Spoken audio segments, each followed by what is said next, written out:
აფხაზეთი საქართველოს მოუშიშებელი იარაა. არსებობს ჭრილობები, რომლებსაც დრო ვერ კურნავს. აფხაზეთი საქართველოს გული და ჩვენი ქვეყნის ულამაზესი ნაწილი, რომელიც დღეს მავთულხლართებს მიღმა მოგწეული. სანამ ამ ამბავს ბოლომდე მოისმენთ, დალაიქეთ ვიდეო, რათა მთელმა მსოფლიომ გაიგოს სიმართლე. ეს არ არის მხოლოდ კონფლიქტი. ეს არის უსამართლო ოკუპაცია. რუსეთი ოკუპანტია, რომელმაც ძალადობითა და სისხლით წაგვართვა ჩვენი მიწა.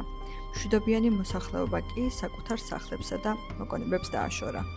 აფხაზეთი დღეს რუსეთის მიერაა მიტაცებული, მაგრამ ისტორიული სიმართლე ერთია. ის საქართველოა და ასეთად არჩება სამუდამოდ.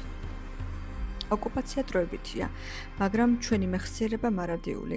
ჩვენ არასდროს შევეგუებით დანაკარგს და არასდროს დავივიწყებთ გზას, რომელიც სოხუმამდე, გაგრამდე და ბიჭვინთამდე მიდის. აფხაზეთი საქართველოა და ჩვენ აუცილებლად დავბრუნდებით სახლში. გამოიწერეთ არხი, რომ ერთად დავდგეთ სამართლის მხარეს. შევხვდებით თავისუფალ აფხაზეთში.